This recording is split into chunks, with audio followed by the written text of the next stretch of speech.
Bismillahirrahmanirrahim. Assalamualaikum warahmatullahi wabarakatuh. Kali ini kita akan belajar aplikasi CMS. Sebelumnya, aplikasi CMS ini sudah disosialisasikan dari pihak Dinas Pendidikan Kabupaten Sambas. Jadi kita menindaklanjuti dari arahan tersebut. Nah, tadi pagi saya sudah pergi ke Bangkalbar untuk menyampaikan surat permohonan untuk diberikan akun CMS. Kemudian saya cek tadi di email, ternyata sudah diberikan username, password, dan token kata sandi untuk masuk ke aplikasi CMS. Kita masuk ke aplikasi CMS dulu ya.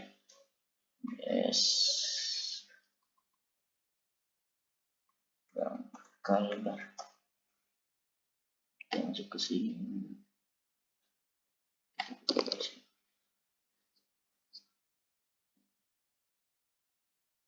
Oke. Nah, ini tampilan pertama dari Bangkalbar. Nanti kita akan mendapatkan 3 ID di sini, termasuk kata sandi. Ada ID institusi, kemudian ada ID pengguna dan kata sandi. Nanti kita akan login menggunakan kata sandi yang diberikan melalui email berikut. Oke, saya coba login. Oke, kita sudah masuk ke website, ke bagian setelah login. Nah, ini tampilan setelah login. Jadi ada di sini username, kemudian kita harus memperbarui kata sandi yang tadinya diberikan oleh pihak Bangkalbar, lalu kita perbarui sandi atau password tersebut dengan yang baru, yang sesuai dengan kita sebagai admin atau releaser.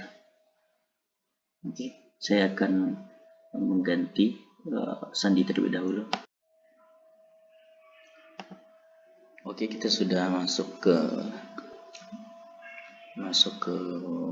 atau login ke CMS Bangkalbar. Tadi kita sudah reset password. Jadi password lama tadi yang didapatkan dari pihak Bangkalbar melalui email, kita ubah kembali menyesuaikan dengan password kita. Ini tampilan awal setelah login. Tadi di awal saya mengatakan bahwa ini berbentuk aplikasi, ini sebenarnya website gitu. Nah, ini nanti kita setelah login di sini pertama kali kita masuk ke data pengguna ini untuk menambahkan releaser dan maker. Nah, kemudian di sini ada menu transaksi, info saldo, mutasi, laporan dari transaksi dan penggunaan, kemudian aktivitas kita dari transaksi, kemudian akses pengguna, di sini pengaturan dan keluar dari aplikasi. Tapi sebelum biar lebih terarah mempelajari CMS Bangkalbar ini, ada lebih baiknya teman-teman baca manual book atau juknis CMS. Ini saya dapat yang tahun 2020. Mungkin teman-teman ada yang punya tahun terbaru, mungkin tahun 2023. Jadi bisa saling berbagi. Nah, kita lihat di bab di sini ada terdiri dari 5 bab untuk dipelajari, untuk dibaca-baca. Nah, yang pertama ini pengelolaan user CMS, baik itu tadi maker, releaser, kemudian ada transaksi CMS-nya. Ya, bisa transaksi tentang kemana, ke Bangkalbar, atau kita juga bisa untuk mempelajari tentang otorisasi transfer, ya, menyetujui dari transaksi yang dibuat oleh maker. Kemudian di sini ada tentang manajemen virtual akun Bangkalbar kalau kita ingin membuat virtual akun. Kemudian yang terakhir ini transaksi telekomunikasi, ini untuk pembelian atau pembayaran jasa telekomunikasi, ya, baik itu Telkom mungkin. Gitu. Oke, di sini saya perlihatkan ini. Nah, ini diagram alur pengelolaan user. Dimulai dari admin membuat akun, ya, yang mendapatkan akun gitu dari pihak bank, lanjut ke membuat akun untuk releaser, kemudian diajukan, Ini arahnya ke sini. Nah, nanti setelah disetujui si releaser ini dengan admin, kalau untuk sekolah ya, releaser dan admin ini sama dikelola oleh kepala sekolah, sedangkan maker itu dikelola oleh pihak bendahara sekolah.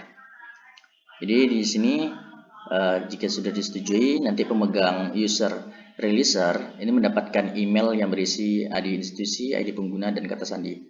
Lalu nanti baru login ke CMS dan mengganti kata sandi. Begitu juga dengan yang maker. Nanti setelah disetujui ke arahnya ke sini, user maker ini mendapatkan email, kemudian lanjut login dan mengganti kata sandi. Begitu. Oke, kita lanjut ke menu awal. Di sini kita ke data pengguna untuk menambahkan.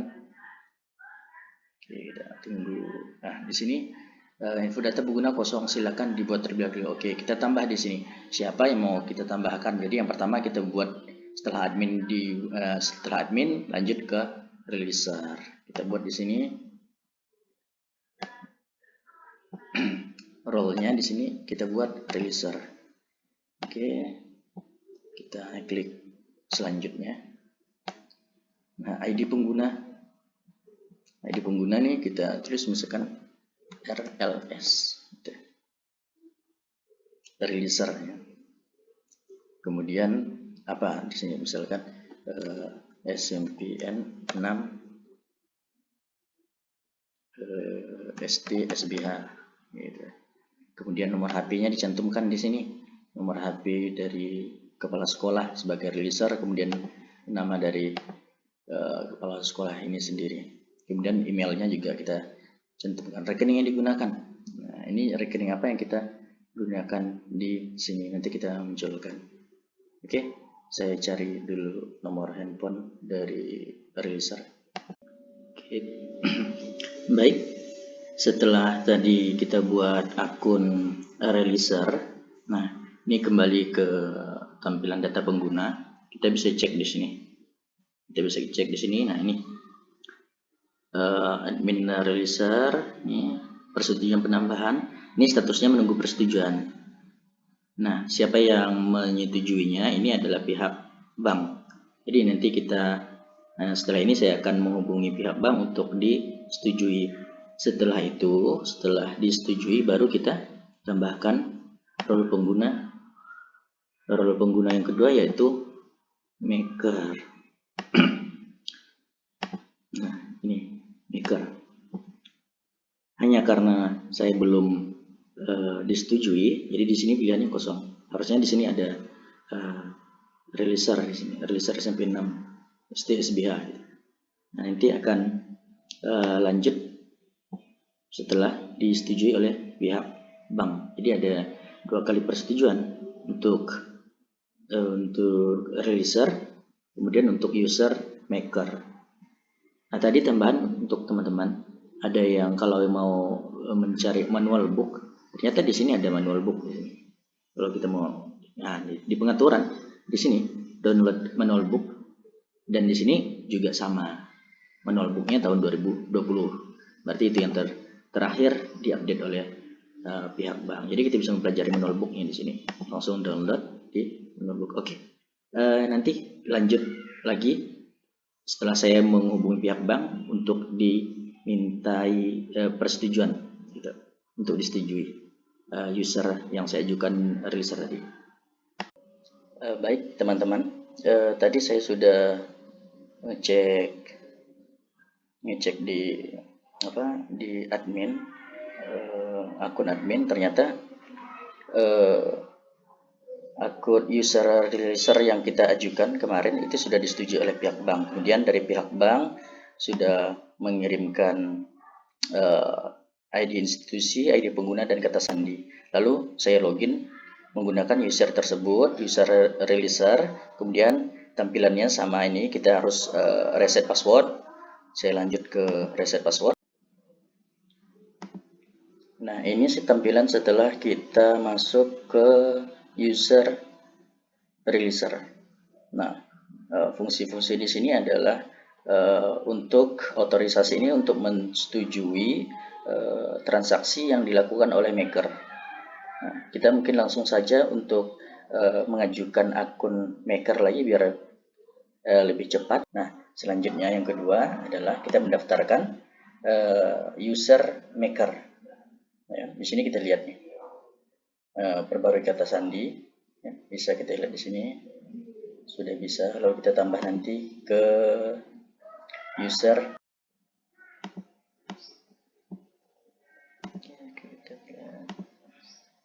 Ini role-nya Maker, kemudian pilih releasernya kembali.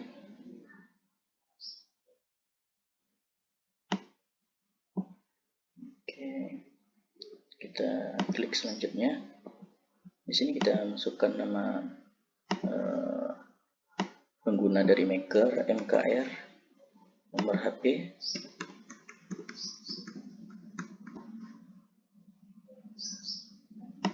kemudian nama dari bendahara,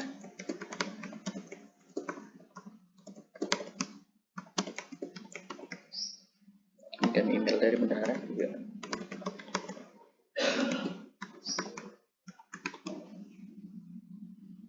Oke, kita klik simpan.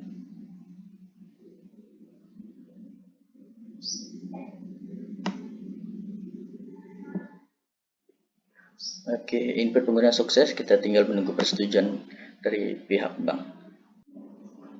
Oke kawan-kawan, ini kita sudah masuk ke Maker, user Maker. Tadi saya sudah ngecek email, ternyata sudah disetujui oleh pihak bank. Kemudian saya lanjut login ke user Maker. Tapi jangan lupa untuk reset password terlebih dahulu. Nah, ini Maker, tampilan Maker. Jadi Maker ini banyak fungsinya, dan di Maker ini banyak menu-menu, karena di sinilah nanti kita akan melakukan transaksi, baik itu transfer, kemudian melakukan pembayaran, pendaftaran atau pembayaran pajak, kemudian laporan penggunaan. Di sini ada menu-menu mirip-mirip nih dengan yang sebelumnya, tapi di transaksi ini banyak sekali menu, dari info saldo, mutasi, transfer, kemudian ada virtual akun, kemudian ada pembayaran. Nah, di sini kalau mau bayar siplah nih, pembayaran virtual account. Di sini ada pembayaran pajak, baik itu BPHTP, BPHTB atau pajak daerah, makan minum. Kalau di sini kita mau bayar pajak MPNG2, mau bayar pajak PPH, ya, PPH 21 melalui billing pajak, bisa di sini. Begitu juga dengan pembayaran yang lain, multi payment juga bisa dilakukan di sini. Kalau di kantor desa ini bisa melayani beberapa hal, termasuk misalkan bayar pajak dari masyarakat, gitu. Kemudian pembelian, pendaftaran pajak. Oke, itu tampilan dari Maker ya teman-teman. Nanti saya akan bahas di video berikutnya tentang bagaimana cara transaksi, transfer, kemudian bagaimana cara pembayaran melalui virtual account untuk pembayaran siplah sekolah, kemudian bagaimana cara pembayaran pajak tadi. Nah, di sini. Jadi transaksi kita banyak kita lakukan di sini, di pembayaran, kemudian di transfer. Itu saja yang bisa saya sampaikan. Tonton terus video ini, di video berikutnya akan ada pembahasan yang lebih menarik. Sekian, terima kasih. Assalamualaikum warahmatullahi wabarakatuh.